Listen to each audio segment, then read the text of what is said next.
Debate دیکھی تقریریں تو debate جی میں جمشید علی قادری بول رہا ہوں. بولیے کیا بول رہے تھے آپ؟ ٹھیک ہے. تو یہ عقیدے کے مسئلے پہ کچھ بات آپ سے پوچھنی تھی، کرنی تھی. عقیدے کے مسئلے پہ ہوں. اپنا تعارف کرائیں گے آپ؟ اچھا، میرا نام محمد طارق ہے. ہوں ٹھیک ہے. ہوں میں ویسے کسی اس سے تعلق نہیں رکھتا ہوں، کسی گروپ سے، ہوں اہل حدیث دیوبندی یا کسی سے. ہوں ٹھیک ہے. فقہ سے میں حنبلی فقہ کو مانتا ہوں. ٹھیک ہے. ہوں اور عقیدے کے مسئلے میں جو ہے ڈاکٹر اسرار احمد میں نے سنا ہے تو اسی کو میں لے کے چلتا ہوں. ان کا مجھے تھوڑا زیادہ لاجیکل اور سمجھ میں آتا ہے. ہوں. ٹھیک ہے. تو مجھے ایک بات بتائیں گے آپ؟ جی بالکل. اسرار احمد حنفی فرقے سے ہیں، حنفی مسلک کو فالو کرتے ہیں. جی وہ حنفی کو فالو کرتے تھے، لیکن آپ نے جو عقیدہ بنایا، آپ کہہ رہے کہ میں کسی فرقے کو نہیں مانتا ہوں. اسرار احمد تو دیوبندی ہیں، مسلک ہاں دیوبند سے پڑھے ہوئے ہیں وہ، اور عقائد جو ہیں وہ مسلک دیوبند کے وہ عقائد پیش کرتے ہیں. اچھا نہیں، عقیدے میں دیکھیے میرا تو یہی ہے کہ جو بنیادی عقائد ہے کہ ہوں آمنت باللہ و ملائکتہ، ٹھیک ہے نا، ہوں. و کتبہ و تھوڑا سا رسولہ رسولہ. جی آواز آ رہی میری؟ ہاں آ رہی ہے. اچھا جی، عقیدے کے مسئلے میں میرا وہی ایمان ہے کہ میں ایمان لاتا ہوں آمنت باللہ و ملائکتہ، ملائکہ پہ، فرشتوں پہ، و ہوں کتبہ، ساری کتابوں پہ جو بھی اللہ کے رسولوں پہ ہوں نازل ہوئی، یا نبیوں پہ، ہوں و کتبہ و رسولہ رسول والیوم الآخری، ہوں قیامت کے دن پہ، روز ہوں جزا کے دن پہ، ہوں والقدر خیرہ، ہوں قسمت پہ، ہوں خیر اور شر اللہ کی طرف سے ہوتی ہے، ہوں اللہ تعالیٰ والبعد بعد الموت، ہوں. اور موت کے بعد جو ہے زندگی پہ. تو یہ بنیادی عقیدے اور جو ہے. ایمان مکمل کب ہوتا ہے؟ ایمان مکمل ہوگا جب آپ اس چیز کو، اس پہ پورا یقین کر لیں گے، اور آخری رسول جو حضور صلی اللہ تعالیٰ علیہ وسلم جو ہے، ٹھیک ہے نا، ان کو اللہ کے رسول مان لیں گے، اور ان کو اپنا پورا جو بھی ان کی مطلب جو بھی انہوں نے بولا ہے، اور قرآن جو ان پہ نازل ہوا اس کو بالکل حق سمجھ کے اسی کو پیروی کرنا، اور دل سے اس چیز کو تسلیم کرنا کہ اللہ کے سوا کوئی عبادت کا لائق نہیں ہے، اور ارے اللہ میں کے نے آپ رسول سے محمد صلی اللہ علیہ وسلم. میں نے پوچھا ایمان مکمل کب ہوتا ہے؟ ایمان یہ تو آپ مکمل کب ہوتا ایمان کی تعریف مجھے بتا رہے ہیں، مکمل ہے؟ کب جی، ہوتا ہے ایمان؟ حضور نے ایمان مکمل کے تعلق سے بھی کچھ فرمایا ہے نا؟ ایمان مکمل کے تعلق سے تو یہی بتایا ہے کہ کہاں جو ہے لکھا ہے یہ جو آپ جیسے کہ بتا رہے ہیں مجھے؟ یہ تو قرآن شریفی میں ہے. ایک منٹ، ہوں. ایک سیکنڈ. یہ تو آپ مجھے تعریف بتا رہے ہیں، میں مکمل کی بات کر رہا ہوں. جی جیسے مکمل کے مثال کے طور تعلق پہ سے تو ایک منٹ میں مثال آپ کو دے دیتا ہوں. جیسے ایک بہت بڑا گھر ہے. رضی اللہ تعالیٰ عنہ سے پوچھا گیا تھا کہ جو ہے سب سے زیادہ آپ کس سے محبت کرتے ہیں، ہوں تو انہوں نے بتایا کہ میں اپنی جان سے زیادہ آپ سے محبت کرتا ہوں. تب ہوں اللہ کے رسول نے اس چیز سے تصدیق کری تھی کہ ابو ایمان جو ہے ہوں. مکمل ہو گیا. ہاں تو اچھا یہ آپ نے بتائیے. اب مجھے بتایا نا، ایمان مکمل جب ہوگا جی جب نبی علیہ الصلوۃ والسلام سے تمام چیزوں سے زیادہ محبت کرنے والے نہ ہو جاؤ. بے شک بے شک. تو یہ بھائی ذرا ڈاکٹر اسرار احمد کو آپ سنتے ہیں؟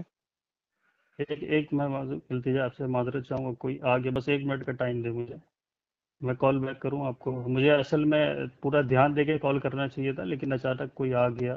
بس 1-2 چلیں منٹ بیک کا پہ ٹائم کوئی دیں، بات نہیں، کال آپ بیک کریں. فری ہو جائیں تب انشاءاللہ کر لیجیے گا. ٹھیک ہے بھائی، ٹھیک اوکے. ہے. ہیلو جمشید بھائی. جی ٹھیک ہے، بات کریں گے آرام سے ان سے. ٹھیک ہے. آپ جس ویکتی سے بات کر رہے ہیں اس نے آپ کی کال کو ہولڈ پر رکھا ہے، کرپیا لائن پر بنے رہیں. ہلو. ہیلو. ہاں جی، آواز آ رہی ہے؟ جی آواز آ رہی ہے جمشید صاحب. تو ہماری بات یہاں پہ رک گئی تھی کہ آپ سے میں نے ایمان مکمل کیسے ہوتا ہے، تو آپ نے اس کی وضاحت کی. تو اب جیسے پتہ یہ لگا کہ نبی علیہ الصلوۃ والسلام کی شان میں اگر کوئی ادنا سے بھی گستاخی کرے، اور اگر کوئی اس کا فالوور ہوتا ہے یا اس کو فالو کرتا ہے، تو ایسا شخص گستاخی میں شامل ہوگا یا نہیں ہوگا؟ اگر کسی نے گستاخی کری ہے تو بے شک وہ تو اس کا تو ایمان کے لالے پڑ جائیں گے کہ ایمان سے نکل جائے گا وہ۔ اب جیسے ڈاکٹر اسرار احمد جو ہے وہ اشرف علی تھانوی کو مومن مانتا ہے، قاسم نہیں نانوتوی دیکھیے کو، بات میں سن لیجئے نا، مجھے بھی بولنے دیجئے نا، قاسم نانوتوی کو مومن مانتا ہے۔ اب جیسے مثال میں آپ کو ویسے دیتا ہوں کہ ایک شخص نمازی ہے، پرہیزگار ہے، روزہ رکھتا ہے، ہر چیز رکھتا ہے، حضور کے جی اوپر ایمان لے کے آیا، لیکن اگر اس کا اٹھنا بیٹھنا کھانا پینا اور وہ ابو لہب کی بات کو مانتا ہے کہ بھائی میں ابو لہب کے ساتھ ہوں، تو ایسے شخص کا ماننا نہ ماننا دونوں برابر ہے۔ اب اسرار صحیح ہے۔ احمد اشرف علی تھانوی کو مومن کہتا ہے، قاسم نانوتوی کو مومن کہتا ہے، رشید احمد گنگوئی کو مومن کہتا ہے، اور انہی کے مسلک کو فالو کرتا ہے۔ اب اشرف علی تھانوی نے جو حفظ الایمان میں حضور کی گستاخی کی، قاسم نانوتوی نے تحذیر الناس میں گستاخی کی، اور رشید احمد گنگوئی نے جو ہے اللہ کی گستاخی کی فتاوی رشیدیہ کے اندر۔ تو اب ایسے شخص کے پیچھے آپ چل رہے ہیں تو پھر آپ اپنا فیصلہ کریے کہ آپ کیا کر رہے ہیں۔ ہاں نہیں، اگر دیکھیے انہوں نے کچھ گستاخیاں کری ایسی جو علماء کے نزدیک یہ چیز آئی ہے، انہوں نے جو ہے قرآن حدیث کی روشنی میں انہوں نے ان کو یہ لگا ہے کہ ہاں یہ گستاخیاں ہے، تو بے شک ایسے عقیدوں کو جو ہے یا ایسے جو ہے کسی علماء کی عقائد کے معاملے میں پیروی کرنا تو اپنے آپ کو پھنسانا اور کچھ نہیں ہے، تو پھر کوئی آپ بات ڈاکٹر نہیں ہے۔ اسرار احمد کو کب چھوڑیں گے؟ نہیں ایکچولی میں آپ کے جو کچھ عقائد ہیں، ویسے میں نے آپ کی بہت سارے جو ہیں دیکھیں میرے جو عقائد ہیں وہ تو الحمدللہ بالکل برحق ہیں۔ میں تو آپ سے پوچھ رہا ہوں، وہ آپ بات نے ٹھیک ہے۔ ڈاکٹر اسرار احمد کا نام لیا نا، دیکھیے میرے جو عقائد ہیں، میں کسی مولانا کا نام نہیں لیتا، میرے جو عقائد ہیں اللہ کے بعد رسول پہ، رسول کے بعد صحابی پہ، صحابی پہ تابعی، طب تابعی، محدثین کا گروہ، ٹھیک ہے، علماء کی جماعت، اور آج کی تاریخ میں اعلیٰ حضرت کو فالو کرتا ہوں میں، کیونکہ اعلیٰ حضرت پر اجماع قائم ہے کہ وہ آج کے مجدد ہیں ان کی کتابوں کی تحقیق کے بعد۔ تو میں نے تو اچھا کسی مولوی سے نہیں جوڑا آج کی تاریخ میں کہ میں اس مولوی کو فالو کرتا ہوں یا اس کی تقریر کو میں سنتا ہوں۔ ماشاءاللہ میں اہل سنت والجماعت کے سواد اعظم پہ چلتا ہوں۔ سواد اعظم میں اگر کوئی عالم آج کی تاریخ میں ادنا سی بھی گستاخی کرے گا تو میں خود اس کا رد کروں گا، چاہے وہ کوئی بھی ہو، ٹھیک ہے نا۔ اور سواد اعظم کس کو کہتے ہیں آپ تو بہتر جانتے ہوں گے۔ جی اچھا، تو ٹھیک ہے، تو مطلب جیسے کہ میں نے جو اسرار احمد کا مطلب لیا ہے اس سے مطلب یہ تھا میرا کہ اب جیسے کہ مان لیجئے کہ آپ کا جو شرک کا معاملہ ہے، ٹھیک ہے نا، بدعت کا معاملہ ہے، ٹھیک ہے نا، ان کے جو باتیں ہیں اور جو آپ کا جو ہے مکتب فکر ہے، ٹھیک ہے نا، اس میں کافی کنٹراسٹ ہے اور کافی جو ہے ڈفرینسز ہیں، اچھا ایک بات ٹھیک ہے۔ بتائیے کہ آپ نے کہا شرک، تو اشرار احمد کا جو مسلک ہے مسلک دیوبند، تو بریلوی حضرات، دیوبند ہاں سنیے نا، بریلوی حضرات ایسا کون سا دیکھیے عمل کرتے ہیں جو ایک چیز شرک ہوتا ہے، اس کی وضاحت کریے۔ اچھا ٹھیک ہے، دیکھیے جیسے پہلی چیز تو میں یہ بتاؤں گا کہ جو ہے اب جیسے کہ ہمارے اولیاء اللہ گزرے ہیں، عبد القادر جیلانی رحمۃ اللہ تعالیٰ، خواجہ معین الدین چشتی رحمۃ اللہ تعالیٰ، اس کے علاوہ دیگر بہت سارے اللہ کے جو ہے وہی اولیاء نکلے ہیں، ٹھیک ہے نا، تو انہوں نے اپنی زندگی میں جو ہے اللہ کی عبادت کری، ٹھیک ہے، لیکن ابھی کیا ہے کہ ہمارا ان کے بارے میں بہت ساری ایسے یقین ہیں گے، ٹھیک ہے نا، جو کہانی سے ہی ہے، ان کی اگر سند دیکھی جائے یا کیسے آیا ہے اس کا ہمیں کچھ پتہ نہیں۔ ایک جی میں نے وہی آپ سے پوچھا نا کہ آپ ہمارا ایک عمل بتائیے جو شرکی عمل ہو۔ جنید سے ہم لے لیں گے ہاں جی جی۔ ایک اب عمل جیسے تھوڑا کہ بتائیے نا کہ تھوڑا ہاں شرکی عمل ہو۔ ٹھیک ہے، تو جیسے کہ ایک ہم کو جو ہے آپ کو بھی پتہ ہے کہ دعا ایک عبادت ہے، ٹھیک ہے، جی اور الحمدللہ۔ بلکہ عبادت کا مغز ہے، جی ٹھیک ہے۔ جی اب مثال کے طور پہ ہاں کہ جو ہے میں جو ہے اپنے ماں باپ کی بھی کہنا مانتا ہوں، اگر کہیں کمپنی میں کام کرتا ہوں، آفس میں باس کا بھی کہنا مانتا ہوں، لیکن اگر میرے کہیں پہ بھی کوئی بھی مسئلہ مسائل پیدا ہوتا ہے، ٹھیک ہے نا، تو ہاتھ میں اللہ کے آگے اٹھاتا ہوں۔ اس سے ٹھیک پتہ چلتا ہے کہ میرا الہ اللہ ہے جو ٹھیک مجھے ہر جگہ سن سکتا ہے، ہر جگہ دیکھ سکتا ہے، اور میرے مسئلوں سے مجھ سے زیادہ واقف ہے، ٹھیک اور اس کے پاس حل بھی موجود ہے، صحیح ہے۔ ٹھیک اور حضور صلی اللہ علیہ وسلم کی جتنی بھی دعائیں ہیں اس میں حضور صلی اللہ علیہ وسلم نے بھی یہی سکھایا ہے کہ جو ہے کوئی سونے سے لے کر کسی بھی ٹائم کی کوئی بھی دعا اٹھا لے، اٹھنا، کھانا پینا کچھ بھی، اس میں صرف اللہ ہی سے دعا وہ کری گئی ہے کہ یا اللہ اس میں برکت دے، یا اللہ میرے اس مسئلے کو یہ جو دور آپ کر، یا عقیدہ اللہ بیان جو کر رہے ہیں ہے یہ کس کی کتاب سے بیان کر رہے ہیں؟ کس محدثین کا یہ قول ہے؟ جس محدثین کا یہ قول ہے، جی کہاں پڑھا آپ نے؟ آپ نے جو ابھی مجھے یہ تو بتایا کہ دعا یہ ایک تو یہ تو عبادت یہ ہے تو اور اللہ کے جی رسول جی نے صرف اللہ ہی سے دعا کرنا سکھایا ہے، جی جی اور اللہ کے رسول کے بعد جو ہے ہمیں بھی کسی اللہ اور ہی سے سے دعا کرنی، تو یہ کس محدثین سکھایا، کا قول ہے؟ کیوں دیکھیے شریعت 4 اصولوں پہ چلتی ہے، جی جی آپ کو بھی پتا ہے نا، قرآن، حدیث، اجماع اور جی قیاس جی شرعی۔ جی جی تو جی جی آپ مجھے قرآن سے دکھائیے، حدیث سے دکھائیے اور اجماع سے دکھائیے، اور یہ کس محدثین کا قول ہے کہ اللہ کے علاوہ کسی اور سے مدد طلب کرنا یہ شرک ہے؟ ایک کتاب کا مدد حوالہ دے دیجئے۔ مدد کا تو کوئی حوالہ نہیں ہے، مدد تو کسی سے بھی لی جا سکتی ہے، یہاں تک کہ کافر سے بھی لی جا سکتی ہے، نہیں نہیں نہیں، ابھی مسئلہ آپ نے بولا دعا نا کا ہے، دعا کی بات کی، دعا ایک مسئلہ عبادت ہے، جی جی تو دعا کے اندر اگر مثال کے طور پر میں اللہ سے دعا کر رہا ہوں کہ اے اللہ میری مراد پوری کر، میری پریشانی کا حل دے، میرے کاروبار میں برکت دے، اور میں محتاج ہوں، روٹی میرے کو عطا کر، حلال روٹی عطا کر، رزق عطا کر، ہے نا، صحت عطا کر، تو اگر میں اللہ سے ڈائریکٹ ایسے دعا کر رہا ہوں اور بیچ میں کسی غیر اللہ کا نام نہیں لگا رہا ہوں، نہ ہی غیر اللہ کا کوئی بھی چیز میں استعمال کر رہا ہوں، تو میری ایسے دعا کرنا قبول ہوگی؟ ہوگی، اللہ کے رسول نے سکھائی اس طرح سے کہ جو حضرت ہے عمر فاروق فرما رہے ہیں کہ اگر تم نے اس طریقے سے دعا کی کہ اے اللہ میری پریشانی حل کر، میں محتاج ہوں، روٹی دے، مجھے یہ کر وہ کر، میری ہر چیز کو حل کر، تو یہ دعا تمہاری زمین اور آسمان میں ٹکراتی ہے، ٹھیک ہے، جب تک ٹکرائے تو گی جب تک تم نبی علیہ الصلوۃ والسلام پہ درود نہ پڑھ دو۔ بے شک یہ تو بس تو اب حدیث شریف سے عبادت میں درود آ گیا بیچ میں، اب عبادت میں، دعائی اللہ کے حضور صلی حضرت اللہ سنیے علیہ نا، وسلم کی بنتی تھی۔ حضرت سنیے نا، عبادت میں بیچ میں درود آ گیا تو درود تو غیر اللہ ہو گیا۔ نہیں، درود غیر اللہ نہیں ہوا، درود بھی تو ایک دعا ہے جو اللہ ہی سے کری جا رہی ہے، حضور صلی اللہ نہ علیہ وسلم نہ کی نہ زبان نہ سے۔ نہ نہ نہ نہ مجھے یہ بتائیے، درود شریف غیر اللہ کتنے نام ہے درود شریف کے اندر؟ درود شریف آپ کون سے پڑھ رہے ہیں؟ آپ درود ابراہیم پڑھ درود رہے ہیں، شریف، درود ہاں، ابراہیم میں کون سا اللہ؟ درود ابراہیم میں کتنے نام ہیں؟ ابراہیم علیہ الصلوۃ والسلام کی پوری آل ہے، جی، حضور صلی اللہ علیہ حضور وسلم علیہ کا بھی الصلوۃ پوری والسلام کی حال ہے، پوری آل ہے، آل میں کون کون ہے؟ صحیح۔ اب آج میں تو جو ان کی جو گھرانہ ان کا جو نسل چلی ہے، ہاں، تو جب تک آپ ان کی آل کے تعلق سے اللہ سے سوال نہیں کرو گے، آل کے تعلق سے اللہ سے عبادت کے بیچ میں ان کی آل کو نہیں لاؤ گے، تو حضرت عمر فاروق کہتے ہیں یہ دعا تمہاری زمین اور آسمان میں ٹکراتی رہے گی۔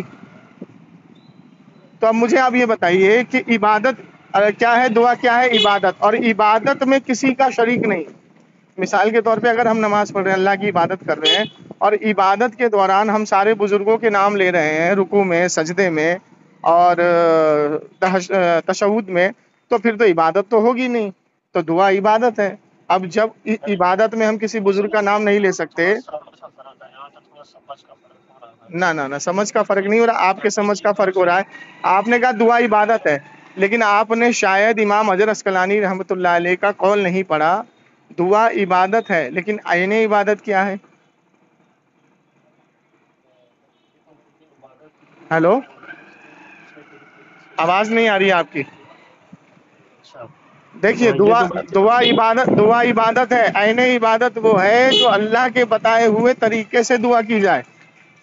جی جی ٹھیک تو ہے، اب عین ہمیں یہ عبادت، بتائیے کہ اب عین عبادت تو ہمیں سکھا رہا ہے، سنیے، عین عبادت تو ہمیں سکھا رہا ہے کہ اللہ کے رسول پہ جب تک درود پاک نہیں پڑھا جائے، درود شریف نہیں پڑھا جائے، دعا قبول ہی نہیں ہو رہی ہے۔ حضرت عمر فاروق فرما رہے ہیں۔ لیکن یہ جو درود شریف کو لیکن جس طرح کا غیر اللہ آپ مان رہے ہیں، میں تو نہیں مان رہا ہوں، آپ مان رہے، دیکھیے سنیے حضرت، میں مانتا ہوں درود شریف اس کو بالکل آل ماننا رسول چاہیے میں، نہ ماننا۔ حضرت اس آل رسول میں کیا غوث پاک شیخ عبد القادر جیلانی رحمۃ اللہ علیہ کا نام آ رہا ہے کہ نہیں آ رہا ہے؟ ہاں بالکل ہے، اس میں شامل ہے، خواجہ غریب نواز کا نام آ رہا ہے یا نہیں آ رہا ہے؟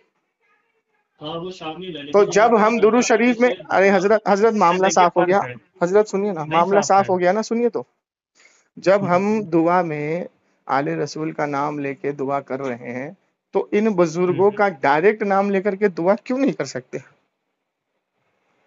دیکھیے اگر ڈائریکٹ آپ ان بزرگوں جیسے اللہ سے دعا مانگ رہے ہیں ان کے وسیلے سے تب تو کوئی مسئلہ نہیں ہے، اچھا لیکن آپ خود انہی سے مانگیں گے براہ راست، ٹھیک ہے نا؟ تو ابھی جیسے کہ آپ نے بتایا کہ جو ہے دعا کا طریقہ جو اللہ تعالیٰ نے بتایا، جو رسول اللہ نے بتایا، تو اب ہمیں آپ تو ایسی کوئی چیز بتائے کہ جہاں پہ اللہ تبارک تعالیٰ نے یا حضور صلی اللہ علیہ وسلم نے بتایا ہو کہ جو ہے اللہ کے سوا مخلوق سے سیدھے اللہ کے دعا رسول نے مانگو، تعلیم دی ہے ہمیں، سنیے، جیسے دیکھیے اللہ کے رسول نبی ہیں، نبی کبھی صحابی کا صحیح وسیلہ یا نبی کبھی صحابی سے تو نہیں مانگیں گے مدد، ان کی قبر سے تو نہیں مانگیں گے، لیکن اللہ کے رسول نے ہمیں یہ دین تو تاسس دیا ہے. مکمل کر چکے ہیں نا سنیے نا وہ حضرت سنیے نا، سنیے نا حضرت، ہوں اللہ کے رسول نے ہمیں یہ تاسس دے دیا اپنی زندگی میں کہ پہلا تاسس تو یہ دیا کہ انبیاء علیہ الصلوۃ والسلام کبھی مرتے نہیں، اللہ نے ان کو اختیارات دیے ہیں، وہ ایک جگہ سے دوسری جگہ جا سکتے ہیں، اور اللہ نے ان کو یہ بھی اختیارات دیے ہیں، میں پیش کرتا ہوں، اللہ نے ان کو یہ بھی اختیارات دیے ہیں کہ وہ اپنی قبر میں بھی نماز پڑھتے ہیں. آپ اٹھائیے مسلم ٹھیک ہے شریف کی حدیث، اللہ کے رسول ٹھیک شب ہے، وہ معراج موسیٰ علیہ تشریف لے السلام جا رہے والا تھے. جو واقعہ جی ابھی مسلم موسیٰ اسٹار ہے جو ابھی پڑھ رہا ہوں میں. سن لیجئے نا. ہوں تو اللہ کے رسول صلی اللہ علیہ وسلم جب شب معراج سے واپس آئے تو حضرت ابو بکر صدیق رضی اللہ تعالیٰ عنہ کو پورا واقعہ بتا رہے ہیں، صحابہ کی جماعت کو، کہ میں جب وہاں سے گزرا تو میں نے دیکھا موسیٰ علیہ الصلوۃ والسلام اپنی قبر میں کھڑے ہو کے نماز پڑھ رہے ہیں، اور جب مسجد الاقصیٰ پہنچے تو تمام انبیاء علیہ الصلوۃ والسلام آپ کے پیچھے نماز پڑھ رہے ہیں. تو اللہ نے ان کو اختیارات دیے نا کہ جاؤ وہاں میرا نبی آ رہا ہے، ان کے پیچھے نماز پڑھو، ہے نا.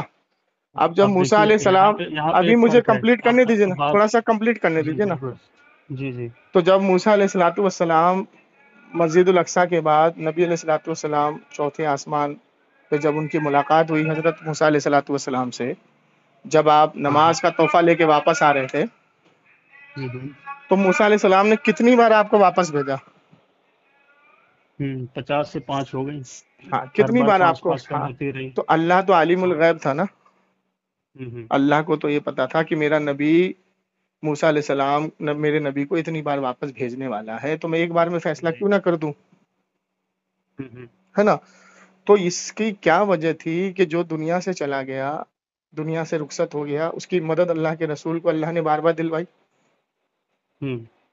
تو اب آپ مجھے یہ بتائیے کہ جب موسیٰ علیہ السلام کو اللہ نے یہ مقام عطا کیا، اپنی قبر میں بھی زندہ، مسجد الاقصیٰ میں بھی زندہ، چوتھے آسمان پہ بھی زندہ. ایک بخاری کی حدیث اور پیش کر دیتا ہوں، اللہ کے رسول نے فرمایا کہ میں نے ابھی دیکھا کہ موسیٰ علیہ السلام نے مکے کا طواف کیا ہے، کعبے کا، ٹھیک ہے. تو موسیٰ علیہ السلام کو یہ اختیار ہے، تو جو شخص کہیں سے اپنے نبی کو پکارے تو میرے نبی کو یہ اختیار کیوں نہیں کہ وہ پہنچ سکتے ہیں؟ تو یہاں پہ یہ عقیدہ ایک بن رہا ہے کہ ہر وقت جیسے میں سننے نے، والا، ہر نہیں، وقت بالکل دیکھنے بالکل والا. بالکل بالکل سنیے، جیسے میں نے پکارا یا رسول اللہ مدد، ٹھیک ہے، اور میں نے یہ عقیدہ بنایا میرا نبی میری آواز کو سن رہا ہے، ٹھیک ہے نا. جیسا کہ قرآن کی آیت سورہ نساء آیت نمبر 64 اللہ تعالیٰ فرماتا ہے کہ جب تم اپنی جانوں پہ ظلم کرو تو میرے نبی کی بارگاہ میں حاضر ہو جاؤ، اور اگر میرا نبی تمہارے حق میں شفاعت کر دے تو تم اللہ کو بہتر بخشنے والا پاؤ گے. تو میں اپنی جانوں پہ ظلم کر بیٹھا ابھی، تو میں نبی کی بارگاہ میں جاؤں یا نہ جاؤں؟ دیکھیے یہ جو آیت کا جو پس منظر ہے، ہاں، ٹھیک تفسیر نا، پڑھ دیجیے ذرا اس کی. ہاں جو اس آیت کا پس منظر ہے، جو مجھے ایگزیکٹلی تو دھیان نہیں آ رہا ہے، آپ میں تو پڑھ بہتر دیتا پتا ہوں ہوگا، میں لیکن جو پڑھ مجھے دیتا ہوں دھیان آ رہا ہے. میں پڑھ دیتا ہوں. اس آیت کی تفسیر میں چاہے کچھ بھی اٹھا لیں آپ، جلالین شریف اٹھا لیں، تفسیر ابن کثیر اٹھا لیں، تفسیر مدارک اٹھا لیں، ٹھیک ہے، اس میں تفسیر میں یہی موجود ہے کہ حضور کے رخصت ہونے کے بعد دنیا سے ایک عربی حضور کی قبر پہ آیا، اور لے کے کون آئے تھے ساتھ میں؟ حضرت علی. اور اس عربی نے نبی علیہ الصلوۃ والسلام کی بارگاہ میں بیٹھ کر ان کے در کی مٹھی اپنے سر پہ ڈالی اور اس آیت کو پڑھا اور کہا کہ میں اپنی جانوں پہ ظلم کر بیٹھا ہوں، میری شفاعت کرے. تو اللہ کے رسول کی قبر سے ندا آئی کہ تیری شفاعت ہو گئی. اچھا اب اس ٹھیک ہے، حدیث تو کو سن لیجئے، سند سن لیجئے. اس حدیث کو ابن کثیر لے کے آئے، ہاں سنیے نا، اس حدیث کو ابن کثیر لے کے آئے، اور ابن کثیر نے اس حدیث کی سند کو صحیح کہا کیونکہ اس کے راوی حضرت علی ہیں. اور دوسری سند سے اگر دیکھا جائے تو صرف اور صرف حضرت علی ہی اس کے راوی ہیں.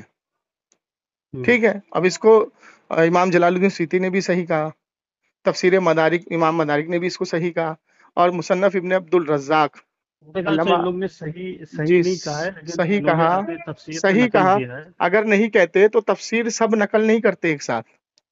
اب جس پر اجماع قائم ہو جائے، میں نے کہا نا شریعت کے 4 اصول ہیں، جس پر اجماع قائم ہو جائے، اگر وہ حضور کی فضیلت میں حدیث ضعیف بھی ہوگی نا، اجماع نے اگر اس کو صحیح کہہ دیا تو وہ حدیث صحیح ہوتی ہے. اتنا تو ہاں، آپ کو لیکن پتا ہوگا وہ اصول میں. لیکن وہ اس سے قرآن سے ٹکرانی نہیں چاہیے، قرآن سے یا اس سے جناب حدیث من سے ٹکرانی نہیں چاہیے. قرآن کبھی بھی حدیث سے نہیں ٹکراتا. جب اللہ وہی میں تعالیٰ کہہ خود رہا ہوں کہ فرما اگر رہا ہے، کوئی جب ضعیف اللہ تعالیٰ حدیث ہے خود فرما فضائل رہا میں. ہے، سنیے نا، ہوں، جب اللہ تعالیٰ خود ہوں، فرما رہا ہے کہ میرا نبی اگر تمہارے حق میں شفاعت کر دے تم اللہ کو بہتر بخشنے والا پاؤ گے، تو اللہ کے رسول نے شفاعت کر دی. ہوں، کہا ہوں. تیری شفاعت ہو گئی تو قرآن سے کہاں ٹکرا رہی ہے حدیث. دیکھیے اس چیز کا تو میں بھی قائل ہوں اچھا کہ جو دوسری ہے چیز اور آپ حضور صلی اللہ علیہ وسلم کی. ہوں، جناب من، سورہ آل ہوں، عمران آیت نمبر 83 میں اللہ تعالیٰ فرماتا ہے، اے نبی تم یاد کرو جب تمام انبیاء سے عہد لیا گیا عالم ارواح میں.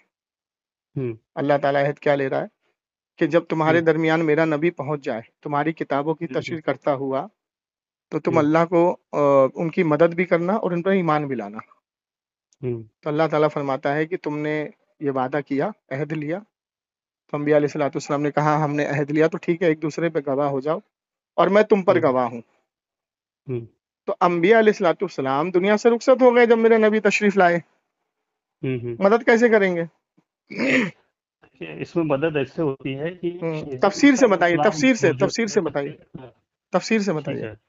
ہاں ٹھیک ہے، تفسیر تو مجھے دیکھنی پڑی ابن عباس ہاں تو آپ ابھی تفسیر. تک آپ نے تفسیر نہیں پڑھی، بتائیے. اور نہیں مجھے، آپ جو ہے لیکن اپنے میں نے اس قیاسی حساب سے جو ہے قیاس دنیا سے کو نہیں بتا سمجھا رہا رہے ہوں، ہیں. قیاس سے نہیں بتا رہا ہوں، میں قیاس ہوں. سے نہیں بتا رہا اور ہوں. ایک ٹھیک آیت ہے. کی اور تفسیر بتا دیجیے گا، سورہ تحریم آیت نمبر 4، اس کی تفسیر میرے پاس ہے، ساری تفسیریں ہوں. موجود ہیں، لیکن میں آپ کو دیکھنا چاہ رہا ہوں کہ آپ نے تفسیر پڑھی ہے یا نہیں پڑھی ہے. جی اس میں سورہ تحریم آیت نمبر 4 میں جو اللہ نے فرمایا ہے کہ اے پہلے نبی کی وہ بیوی نکال ہو. لیتے ہیں. ہاں نکال لیجئے. پہلے جو آپ نے پہلے بولا تھا اس پہ پہلے ہاں بات اس پر کرتے ہیں. نکال لیجئے. ایک. اور میں نے ایک ہاں. چیز تو آپ کو ثابت کر دی کہ موسیٰ علیہ السلام نے مدد کی اللہ کے رسول کی، اور ایسی مدد کی کہ اگر کوئی مدد کا قائل نہ ہو تو 50 ٹائم کی نماز پڑھے. ہاں نہیں وہ تو بالکل صحیح بات ہے. تو بس وہ بات ایک ختم ہو گئی نا. اب یہاں سے پتا ہو گیا کہ اللہ کے نبی مدد کر سکتے ہیں، آپ پکارنے والے بنو اللہ کی عطا سے. اللہ نے ان کو اختیارات دیے ہیں، جیسے اچھا اختیارات یہ دیے ہیں. میری بات میرا سنیے، یہاں پہ یہ ماننا ہے. ایک بات جی اور جی. سنیے. جی جیسے جی. اختیارات یہ دیے ہیں کہ نبوت کی جو رفتار ہوتی ہے نا بہت تیز ہوتی ہے. ہوں. جیسے اللہ کے رسول جب مسجد الاقصی پہنچے تو وہ براق کی رفتار سے پہنچے تھے، اور جی. موسیٰ علیہ السلام آپ سے پہلے اس لیے پہنچ گئے کیونکہ وہ نبوت کی رفتار سے گئے تھے. ہوں. ٹھیک ہے. پوری دنیا میں انبیاء کی قبر کہاں ہے کسی کو نہیں معلوم. ہوں. ٹھیک ہے، کہاں ہے پوری دنیا کے. اگر آپ راستہ کسی چیز سے طے کرتے ہیں تو ایک جگہ سے دوسری جگہ جانے میں کئی سال لگ جاتے تھے. جی. اب جیسے مثال کے طور پہ شری لنکا میں شی علیہ السلام کا مزار ہے، ہوں. تو ہندوستان سے عرب جانے میں بنا سواری کے کتنا وقت لگے گا؟ ظاہر تو سی بات ہے. سارے انبیاء نبوت کی رفتار سے نبی علیہ الصلوۃ والسلام سے پہلے وہاں پہنچ گئے.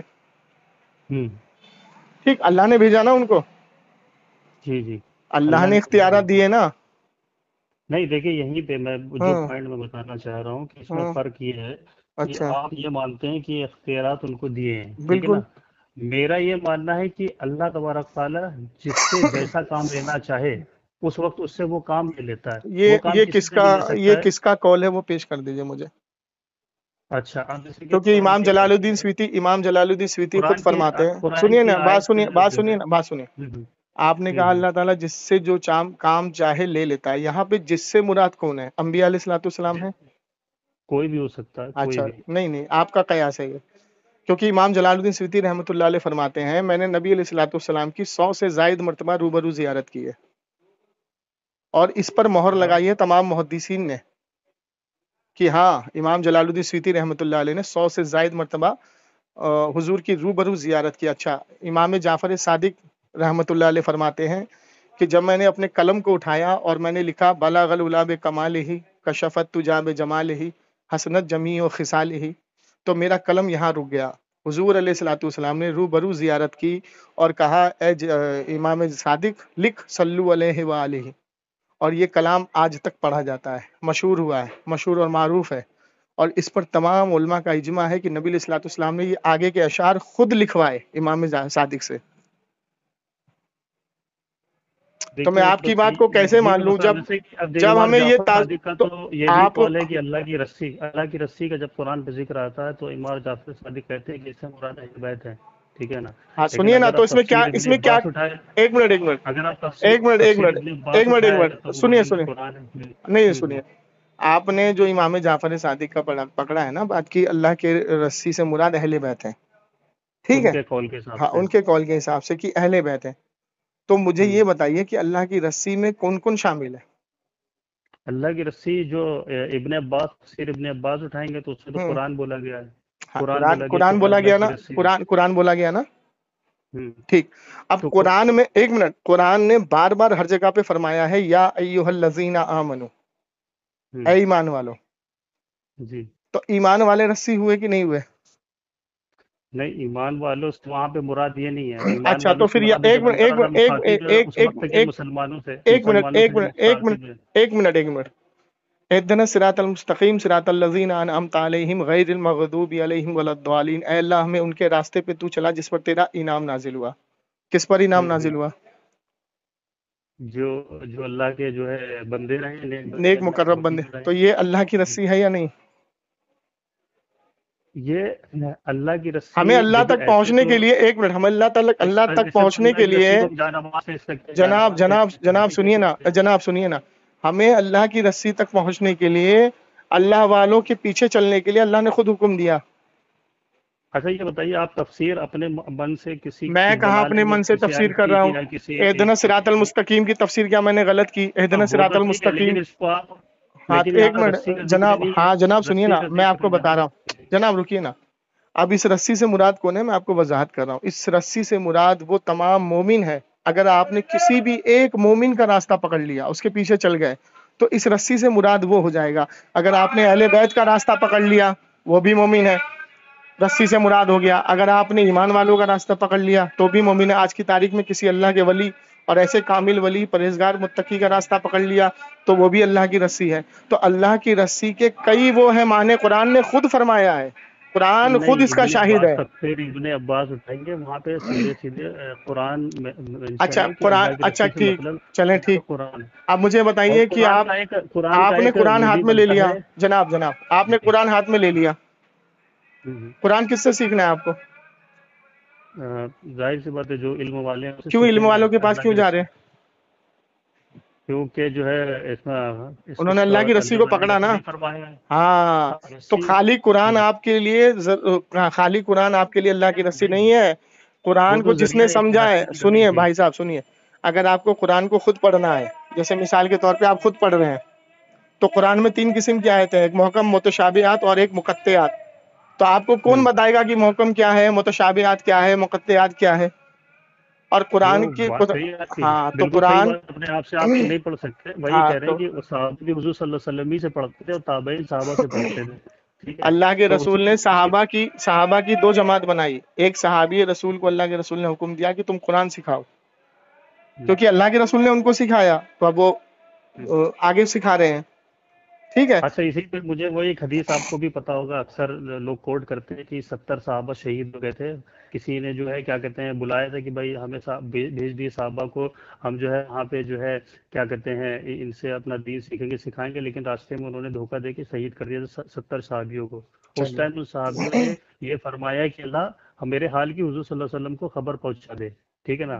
تو یہ بھی حدیث تھی کہ یہاں پہ پتہ چل رہا ہے کہ اللہ نے جس ٹائم جو ہے کیا کہتے ہیں جس چیز تک جو ہے ان کی رسائی رکھی، جس انفارمیشن تک حضور صلی اللہ اچھا علیہ وسلم کی، ٹھیک ہے نا، اس ٹائم تک ان کے پاس وہ تھی، جس ٹائم اللہ کے رسول کو انہوں نے قیامت کے سارے مسئلے بتا دیے تو جو ہے وہ انہوں نے بتا دیے، اور جہاں پہ اللہ نے بعد میں ان کو اطلاع کیا، ایسی بہت سارے حدیثیں ملیں گے، واقعات ملیں گے۔ علی رضی اللہ تعالیٰ عنہ ایک اور جو ہے کیا اس کہتے ہیں کا اپنی جواب دے کرسی دوں، پہ جو ہے، پہلے اس کا جواب دے دوں۔ ہاں ہاں، ان 70 صحابی میں اللہ کے رسول نے حضرت ابو بکر کو کیوں منع کیا تھا جانے کے لیے؟ تو آپ کا مطلب یہ ہے کہ میں کیا بتا رہا کہتے ہوں، ہیں کہ میں صرف سوال پوچھا ہے مطلب یہ ہے کہ کہ حضرت ان ابو کو بکر کو، حضرت ابو بکر کو، نہیں کرا حضرت دی. عثمان کو، حضرت علی کو، حضرت کیا کہتے ہیں خالد بن ولید کو، حضرت ابو ہریرہ کو، حضرت حمزہ کو، ان کو اللہ کے رسول نے اس جماعت میں کیوں نہیں بھیجا؟ اس کی وجہ؟ اب دیکھیے، اگر قرآن کی سب سے زیادہ سمجھ کے بارے میں حضور صلی اللہ علیہ وسلم بولتے ہیں کہ ابن عباس ہیں، کہیں پہ کوئی مسئلہ ہوگا تو ابن عباس سے پوچھا جائے گا کہ ابو بکر سے پوچھا جائے گا؟ ابو چلیں بکر اب سے بھی پوچھا جائے گا. میں اس کا جواب آپ کو دے دیتا ہوں، لیکن میں اس کا لیکن جواب دے دیتا ہوں، اگر سن لیجئے. ہم، آپ نے کہا کہ اللہ کے رسول صلی اللہ علیہ وسلم نے 70 صحابی کو بھیجا، تو اللہ کے حکم سے بھیجا تھا یا اپنے آپ بھیجا تھا؟ بے شک اللہ کو بس رسول کوئی اپنی مرضی ہاں سے تو کام ہی نہیں کرتا ہے. اللہ نے بھیجا تھا، اللہ کے رسول کے حکم سے نہیں، اللہ نے اپنے حکم سے بھیجا تھا. تو آپ کو یہ پتہ ہونا چاہیے کہ اسلام کی جو سب سے خوبصورت موت ہے وہ ہے شہادت. بے شک. تو ان کی قسمت میں شہادت لکھی گئی تھی.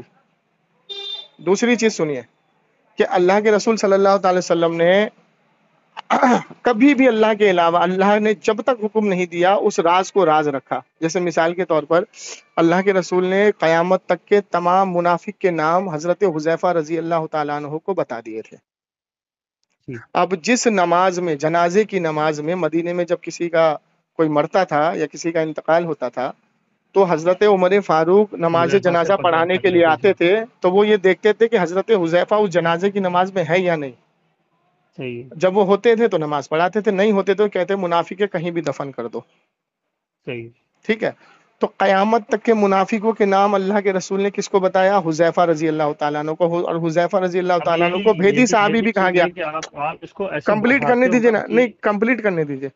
تو حضرت اس ٹائم جو حذیفہ کو، صحابی موجود تھے. سنیے نا، اللہ کے ہم، رسول نے صرف حضرت حذیفہ کو بتایا تھا، اور حضرت حذیفہ کو بے بھیدی شک. صحابی کہا جاتا تھا، بھیدی صحابی. جی اور جی جی. حضرت عمر فاروق ایک بار بڑی محبت سے ان کے پاس آئے اور کہا کہ حذیفہ یہ تو بتاؤ کہ کیا ان منافقوں میں میرا بھی نام ہے؟ تو حضرت حذیفہ نے کہا اے عمر تم کیسی باتیں کرتے ہو، کیا اللہ کے رسول نے تمہیں جنت کی بشارت دنیا میں نہ دی؟ ٹھیک. صحیح. تو اب یہ بتائیے کہ اللہ کے رسول نے منع فرمایا کس کو؟ حضرت حذیفہ کو. کیوں منع فرمایا؟ جی اس کی وجہ کیا ہے؟ اللہ نے حکم نہیں دیا. تو ٹھیک ہے. بے شک. اللہ کے رسول کو پتا ہے کہ 70 صحابی شہید ہوں گے، لیکن اللہ نے حکم نہیں دیا بتانے کا.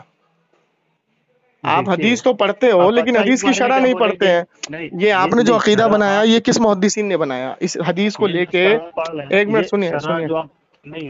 سنیے نا میری حضرت میری ایک سنیے نا. بات سننے دیں، میرے حضرت ایک بات سواد سننے اعظم دیں. پر آتے ہیں نا، سواد اعظم پر آتے ہیں. اس حدیث میں کس محدث نے یہ عقیدہ بنایا کہ اللہ کے رسول صلی اللہ تعالی وسلم کو نہیں پتا تھا؟ ایک کا نام بتا دیجیے. یہ تو تفسیر میں مل جائے گا نا آپ کو. بتائیے نا کس نے کی تفسیر اگر آپ اس حدیث تفسیر کی پڑھیں گے تو تفسیر جو نہیں، تفسیر اس حدیث بیان کی، کرنے کا جو انداز ہوتا ہے، اس حدیث کی اگر آپ شرح جو ہے کیا ہوتی ہے کہتے ہیں. حضرت حدیث کی شرح جی ہوتی ہے، تفسیر نہیں ہوتی. حدیث کی شرح کس محدثین نے یہ کی جو آپ نے بتائی مجھ کو؟ جو میں نے آپ کو بتائی ہے، ہوں یہ تو دیکھیے، یہ تو اپنا شرح تو نہیں ہوئی. قیاسی مسئلہ ہے نا، آپ قیاس کر لیجئے جو قیاس کرنا ہے حدیث پر. نہیں محدثین جو مدرسے میں اتنے دن دیکھیے، پڑھ کے آتا محدثین ہے، میں بھی سنیے نا گروپ ہیں بھائی. دیکھیے، سنیے نا محدثین سنیے نا میں بھی گروپ ہے. ہاں سنیے نا، محدثین میں بھی گروپ ہے. محدثین نے جو زندگی کھپائی، مفتیوں نے جو زندگی کھپائی، وہ مدرسے میں جو ہے زندگی خامخواہ کھپائی انہوں نے، آپ بہتر جانتے ہیں. نہیں، خامالی خبائی محدثین کا بھی گروپ ہے. ایک محدثین، دیکھیے جتنے بھی محدثین ہیں نا، جو پہلے کے گزرے ہیں ان کی بات نہیں کر رہا شروع کے بالکل، لیکن آج کل یا ابھی جو ہے یہ جب سے یہ سب چیزیں ہوئی تب سے مسئلہ یہی ہے کہ محدثین اپنے عقیدے کے حساب سے اس کی جو ہے لا حول ولا قوت. آپ کو یہی نہیں پتا کہ محدثین کہتے میں آپ کس کو کو ہیں؟ جناب ایگزامپل دے سنیے، رہا ہوں، مجھے پتا ہے. سنیے نا، میں بتا رہا ہوں محدثین جس کو حدیث کا علم ہو. ایک محدث کتنے دن میں پیدا ہوتا؟ اللہ کے رسول کی حدیث ہے. ایک محدث کتنے دن میں پیدا جی ہوتا کتنے ہے؟ یہ تو وقفے میں، کتنے سال کے وقفے میں آئے گا؟ مجدد کے بارے میں پتا ہاں مجھے. مجدد. محدثین تو کہتے کوئی بھی ہو سکتا اچھا ہے. مجدد کے بارے میں. ہر 100 سال کا وقفہ. اچھا اس سال میں کون ہے؟ اس سال کا کون ہے؟ اس 100 سال کے کون ہے؟ یہ اللہ بہتر جانے. ابھی تو ہم لوگ اللہ کچھ نہیں بہتر دیکھ رہے. جانے. اللہ کے رسول نے بیان فرمایا پہچاننا تم کو ہے اور اللہ بہتر جانے. بس سب چیز اللہ پہ ٹال دو. اللہ کے رسول نے تمہیں فرمایا، اللہ کے رسول نے فرمایا ہر 100 سال میں ایک مجدد پیدا ہوگا جو دین کو دیکھیے نکھار ایسا دے ہے گا، کہ ابھار دیکھیے دے گا. بتائیں. تو آپ ٹھیک ہے، کو بتا پتا رہے ہیں. کرنا ہے نا، وہ اللہ کے رسول نے تو ہاں بتا دیا. اللہ کے رسول نے ٹھیک ہے بتا دیا کہ اس 10 راتوں میں لیلۃ القدر کی، رمضان کی آخری راتوں میں لیلۃ القدر کو ڈھونڈو، تو اللہ کے رسول نے بتا دیا ڈھونڈنے کا کام آپ کا ہے، تو آپ ڈھونڈو گے نا بھائی، 21ویں شب، 23ویں شب، 25ویں شب، 27ویں شب، 29ویں شب آپ دیکھو گے نا، ڈھونڈو گے نا، ڈھونڈو گے نا۔ تو آپ کے نزدیک کون ہے پھر مجدد؟ آپ کا ہاں، کیا علم احمد دیکھتا رضا ہے؟ خان فاضل بریلوی۔ تو یہ تو پچھلے اب تو وہ 100 سال ختم ہو چکے ہاں وہ تو اب والے، نئے تو آئیں ابھی گے نا، تک چل اب رہا نئے ہے۔ آئیں گے تو ہم ان کو ڈھونڈیں گے۔ اب تو 100 سال ہو تو چکے، یہ 100 سال ہو چکے، تو آپ نے احمد رضا خان فاضلی بریلوی کے تعلق سے تحقیق نہیں کی، مولانا اسرار کے تعلق سے تحقیق کی، آپ نے ان کی نہیں، کتابوں ان کو کے نہیں پڑھا۔ تعلق سے بھی سنیے ہم نا، نے تحقیق کری ہے، سنیے نا، ان کے سنیے نا، تعلق سے بھی ہم نے تحقیق اچھا کری۔ کون سی کتاب پڑھی آپ نے اعلیٰ حضرت کی، احمد رضا خان فاضل بریلوی کی؟ ان کی جو تفسیر ہے کنز الایمان، ٹھیک ہے نا، کنز وہی الایمان میں نے کئی تفسیر بار نہیں ہے، کنز الایمان صرف ترجمہ کیا آپ نے، وہی تحقیق کیا بس آپ نے؟ وہی میں نے کھول کے کئی اچھا بار دیکھا اچھا ہے، جب اچھا بھی مجھے ان کا نظریہ دیکھنا ہوتا تھا، اچھا اچھا، تو باقی مطلب جو ہے تفسیر ان کے فتاوی قرآن رضوی کے، وغیرہ میں نے کبھی کھول کے نہیں دیکھا۔ سنیے ہاں یہی بات ہے نا، آپ نے صرف قرآن کو، ان کے ترجمے کو کھول کے یہ اندازہ لگا لیا، بس یہی ہے جو کچھ ہے۔ ہاں اس میں آپ نے کبھی ان کی الدولۃ المکیہ کتاب پڑھی ہے؟ نہیں میں آپ نے نے اتنا کبھی ان کی اس میں فتاوی رضویہ ڈیٹیل پڑھی ہے؟ میں نہیں میں نے نہیں پڑھی اچھا، تھی آپ نے اس سے۔ کبھی ان کی منطق پہ کتاب پڑھی ہے، سائنس پہ پڑھی ہے؟ سائنس میں تو ابھی ایک چیز تو بہت مشہور ہے، وہ سورج جو ہے رکا ہوا ہے، اور جو ہے آپ کی جو زمین جو ساکن ہے کر کے جو ہے وہ آج کل ان کا بہت چل رہا ہے وہ، تو ابھی تو جو یہ ہے جو کیا سورج کہتے ہیں ساکن سیٹلائٹ ہے، وغیرہ سنیے سے۔ نا، ہاں سنیے، جو سورج ساکن ہے اس پر آپ نے ان کے دلائل پڑھے ہیں؟ کس مقصد کے ہاں تحت ان وہ کے جو ساکن ہے؟ دلائل، جو ان کے تو دلائل ہیں ہاں، وہ ان کے دلائل اس حساب سے اچھا پکڑا ہے چلیے، کہ جو ہے یہ سیٹ بتائیے، رہی ہے۔ اچھا یہ بتائیے، جس سائنس کی کتاب کو پڑھ کر کے الٹرا ساؤنڈ کی مشین بنی، اور اعلیٰ حضرت کے تعلق سے گورنمنٹ امپریس ہو کر کے ان کے نام کی ٹرین چلائی، ٹھیک ہے نا، اعلیٰ حضرت ایکسپریس، تو وہ سائنس والے جو ان کی کتاب کو پڑھ کے ایکسرا مشین اور الٹرا ساؤنڈ مشین کا ایجاد کیا، تو وہ کیسے کیا ہوگا، کیا دکھا ہوگا ان کو اعلیٰ حضرت احمد رضا خان فاضل بریلوی میں؟ بھائی دیکھیے، الٹرا ساؤنڈ اور ایکس رے مشین انڈیا میں تو ایجاد نہیں ہوئی ہے، یہ ایجاد ہوئی ہے سب گوروں نے کری ہے، ٹھیک ہے نا، اور یہاں پہ صرف ہم نے امپورٹ کیا ہے، ٹھیک ہے نا، اچھا، اور تو یہ سب چیزوں کے بارے میں جو ہے اچھا یہ جو ہے کیا کہتے ہیں، کون سا باہر کا سائنٹسٹ آیا تھا یہاں پر جس نے احمد رضا خان فاضل بریلوی کے پاس بیٹھ کے اپنے مسئلے کا حل نکلوایا تھا؟ اب یہ تو مجھے اتنے قصے کہانیاں نہیں پتا، تو یہ قصے ٹھیک کہانی ہے۔ نہیں ہے، یہ حقیقت ہے، سنیے، ایک شخص تھا، اور بہت معتبر انگریزوں کا بہت بڑا سائنسدان تھا وہ۔ آپ نے کہا نا یہ باہر کا ایجاد ہے، یہ تو باہر کا ایجاد بھی انڈیا سے ہی گیا ہے، باہر وہاں کوئی پیدا نہیں ہوا تھا، انڈیا سے ہی یہ گورے ساری چیزیں لے کر کے چلے گئے، ٹھیک ہے، انڈیا میں اور انڈیا کے باہر کوئی بھی چیز پیدا نہیں ہوئی، جتنا انڈیا نے باہر والوں کو دیا ہے باہر والے انڈیا کو نہیں دے سکتے، اس چیز کا دھیان رکھیے گا، ٹھیک؟ کیونکہ اس پہ بات کریں گے جو الگ سے۔ ہمارے مغل تھے، سنیے، جو ہمارے مغل تھے نا، ان مغل کے پاس ایسے ایسے لوگ تھے اور ایسے ایسے سائنسدان تھے اور ایسے ایسے کیا کہتے ہیں، نقاشی کرنے والے تھے، جس کا ثبوت آج ہمیں ہندوستان میں ملتا ہے، چاہے لال قلعہ دیکھ لو، جامع مسجد دیکھ لو، تاج محل دیکھ لو۔ تو میں اس طرف نہیں آنا چاہتا، احمد رضا خان فاضل بریلوی نے کس سائنسدان کا مسئلہ حل کیا تھا جو پوری دنیا میں کوئی نہیں کر پا رہا تھا اس دور میں؟ اب مجھے یہ تو پتا ہے، یہ والا چلے، واقعہ تو نہیں آپ ایک سنا ابھی۔ کام کریں، ہماری گفتگو تو انشاءاللہ ہوتی رہے گی، زندگی بہت ہے، اور بھروسہ بھی نہیں کب چلی جائے، لیکن جب تک ہے تب تک انشاءاللہ کال کریے، بات چیت ہوتی رہے گی، ہر موضوع پہ تھوڑی تھوڑی بات چیت ہوتی رہے گی، لیکن میرے کہنے سے آپ اتنا توجہ کریں کہ احمد رضا خان فاضل بریلوی کی کتابوں کو پڑھیں، ہاں، پھر انشاءاللہ آپ کو دھیرے دھیرے پتہ لگ جائے گا۔ آپ الدولۃ المکیہ پڑھ لیں، الدولۃ المکیہ کا آپ کو بیک گراؤنڈ بتا دیتا ہوں۔ احمد رضا خان فاضل بریلوی مکہ شریف گئے تھے حج کے دوران، کوئی کتاب نہیں، اس دور میں کوئی سوشل میڈیا نہیں تھی، اور اس دور میں کتابیں بہت بڑی بڑی ہوتی تھی، 2 کتابیں لے جانے میں آدمی کی حالت خراب ہو جاتی تھی، کوئی کتاب آپ نہیں لے گئے، صرف ذہن اور تحقیق تھی آپ کے پاس۔ تو وہاں پر جب مولانا بٹالوی نے اور کچھ مولویوں نے حضور کے علم غیب کا اعتراض کیا، ٹھیک، تو وہاں کے علماء کی جو جماعت تھی وہ بھی پڑھے لکھے تھے، لیکن ان کا ذہن اتنا تیز نہیں تھا، ان کو حوالے اتنے یاد نہیں تھے کہ وہ جواب دے سکیں، تو ان کو یہ پتا لگا کہ احمد رضا خان فاضل بریلوی جو ہیں حج پر آئے ہوئے ہیں، اور اس وقت ان کو بخار تھا بہت شدید۔ تو آپ سے درخواست کی گئی کہ ہم نے آپ کے بارے میں سنا ہے، تو حضرت ذرا آپ وضاحت کریں۔ کہا ٹھیک ہے، میں صبح آپ سے بات کروں گا، فجر کے ٹائم ان کے بات کا میں جواب دوں گا۔ تو اس پوری رات میں 8 گھنٹے میں آپ نے الدولۃ المکیہ کتاب لکھی. اور جب وہ کتاب لکھی آپ نے تو اس میں قرآن سے لے کے حدیث کے دلائل، ائمہ کے قول، اقوال سب ذہنی طور پر لکھا، اور جو لکھا وہ اس کتاب میں تحقیق کے دوران پایا گیا. تو میں نے سنا ہے کہ وہ بہت ذہین آدمی تھے ہاں، اور تو جب وہ پایا گیا تو جب انہوں نے اس کتاب کو دیکھا، وہاں پر بہت بڑے بڑے عالم مفتی کرام کی جماعت تھی، تو انہوں نے ان کو سند دی. وہاں پر ان کا نام تھا احمد رضا، اور ان کو وہاں پر سند دی کہ اس درمیان اس دور میں یہ سب سے اعلیٰ حضرت ہیں. تو ان کو وہاں سے لقب ملا تھا اعلیٰ حضرت، اور وہ سند آج بھی بریلی شریف میں ٹنگی ہوئی ہے. ٹھیک. تو الدولۃ المکیہ جب آپ پڑھیں گے نا، تو جب آپ شروع سے ہی اس کو پڑھنا شروع کریں گے تو شروع سے ہی آپ اتنا متاثر ہو جائیں گے کہ آپ نے اللہ کے علم، اللہ کے عالم الغیب ہونے پر اور حضور کے علم غیب ہونے پر اتنی بہترین دلائل دی ہے، اور آپ نے دلائل کے انبار لگا دیے ہیں اس کے اندر. تو چلیے نہیں، آپ ان کی کے ہماری حضور بات صلی ہوتی اللہ رہے علیہ گی. وسلم کے حضور صلی اللہ علیہ وسلم کو اللہ تعالیٰ نے غیب کا علم دیا، اس پہ مجھے بھی جو ہے یہ بلکہ یقین کا حصہ ہے، ورنہ ہمیں کیسے پتہ آپ چلتا نا ہے کہ آپ قبر نا کے اندر تھوڑا کیا تھوڑا ہو رہا ہے، قیامت میں کیا ہو رہا ہے. لیکن فرق یہ ہے کہ آپ کا کلیم یہ ہے کہ جتنی بھی چیزیں سب کا ان کو اے ٹو زیڈ علم دے دیا اور ہاں دنیا دیکھیے، میں جو کچھ میں بھی ہو آپ رہا ہے کو سب پتہ ہے. چلیے لیکن یہ باتیں میں بہت آپ ساری کو بتاتا ہوں. حدیثوں سے خود. ہاں سنیے ہاں. آپ ساری حدیثوں کو ایک طرف رکھیے ہوں اور حضور کے آخری دور کو ایک طرف رکھیے. آخری دور اس کو، میں. ٹھیک ہے. سنیے نا میں اس پر بات ختم کروں. مغرب کا ٹائم ہو رہا ہے، میں مختصر سی بات کروں گا. حضور کے ساری حدیثوں کو اور سارے قول کو ایک طرف رکھیے اور حضور کے آخری دور کو ایک طرف رکھیے. اب میں آپ کو مثال دیتا ہوں کہ آپ کے والد صاحب نے 6 منزل کا مکان بنایا، اور آپ کو کبھی بھی مکان کے اندر پوری طریقے سے جانے نہ دیا. بس آپ کو یہ بتاتے تھے کہ اس فلور پر یہ چیز یہاں ہے، اس فلور پر ایسا بنا ہوا ہے، اور دوسرے فلور پر ایسا بنا ہوا ہے، تیسرے فلور پہ ایسا بنا ہوا ہے، چوتھے فلور پہ ایسا بنا ہوا ہے، 5ویں فلور پہ. تو آپ ابھی گئے نہیں ہیں، آپ صرف سن رہے ہیں اپنے والد صاحب سے، اور وہی چیز آپ اپنے یار دوستوں کو بتا رہے ہیں. لیکن اب پھر ایسا ہوا کہ جو آپ نے اپنے یار دوستوں کو بتا دیا تو ان کے ذہن میں وہی بات رہی کہ بھائی اتنا ہی بتایا ہے اور اتنا ہی ان کو پتا ہے. لیکن پھر ایسا ہوا کہ آپ کے والد صاحب کا آخری وقت آنے لگا، یا آپ کا آخری وقت آنے لگا دنیا سے جانے کے لیے.